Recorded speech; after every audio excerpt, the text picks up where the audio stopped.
الهريسة هي من المقبلات الحلوة اللي بنحطها في البيتزا، في السندوتشات، في المكرونات، اي حاجة تبقى طعمها جميل وتاكل جنب الاكل بتبقى جميلة جدا.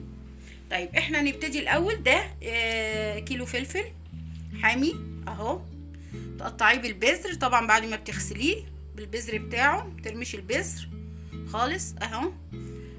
نص كوباية زيت، ده ملح معلقة كبيرة، ده بصل بودرة، توم، كزبرة، كمون.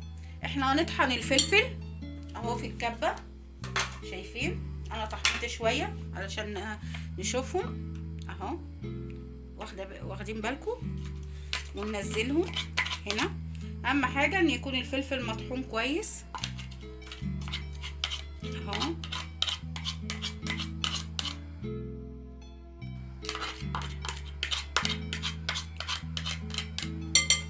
تمام، ونحط ونكمل طحن علشان تبقوا الفلفل ما يعملش ايديكم خالص، ما يحرقهاش يعني. تحطي في ايدك شويه زيت صغيرين اهو، علشان مهما تعملي فلفل ما يضايقكيش، وبعد كده ما يوجعكيش في عينيكي مثلا، ولا حطي ايدك على وشك اهو. هنفرم الفلفل تمام اهو، نفرمهم اهو، نفرم ونعدل، نفرم تاني.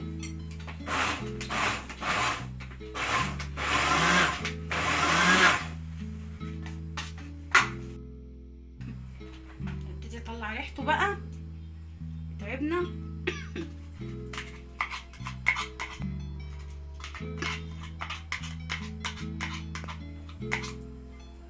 اهو، شايفين مفروم.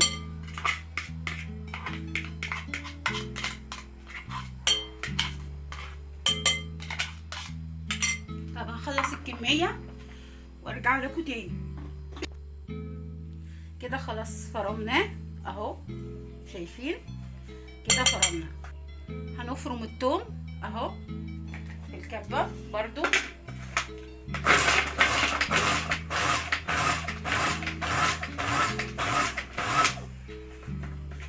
الثوم مفروم، شايفين. الثوم ده على حسب الكميه اللي انت بتحبيها، تحبي ثوم كتير، تحبي ثوم صغير قليل، اوكي براحتك يعني.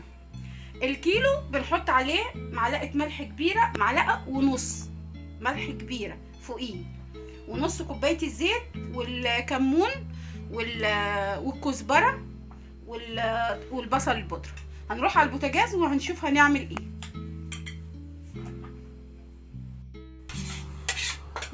جينا على البوتاجاز اهو، حله نظيفه ناشفه، نحط فيها الزيت اللي هو نص كوبايه زي ما قلت لكم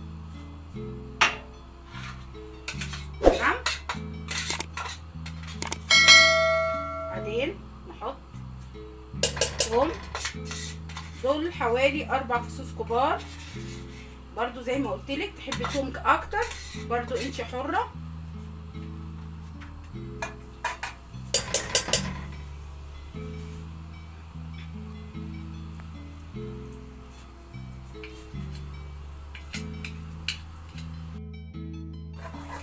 احنا مش هنحمر الثوم قوي، بس الريحه بتاعته تطلع.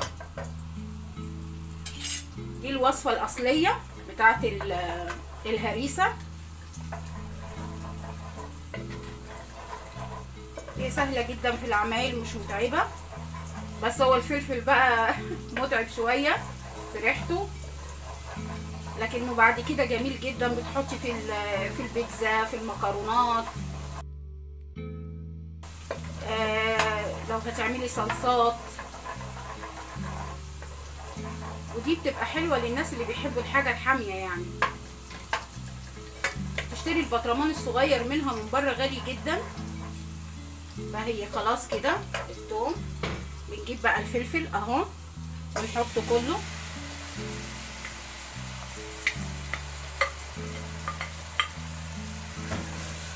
شوحي.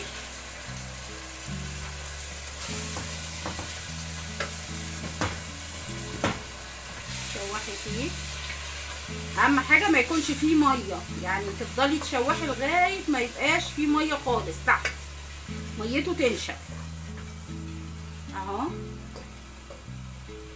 نيجي للتوابل زي ما قلت لكم، دي معلقه ونص ملح، ودي معلقه بصل بودر بنحطهم، وهنا معلقه كمون ومعلقه كزبره كبيره جدا. طبعا بيحطوا كراويه في الوصفه الاصليه، بس انا ما بحبش الكراويه فلا ما بحبهاش يعني، فما حطيتهاش. لازم النار تكون عاليه عشان تنشفها لك على طول. هي بتاخدش ثواني على النار، دقيقه بالكتير، بس تكون النار حاميه. شايفين الميه دي المفروض ما تبقاش موجوده، الميه دي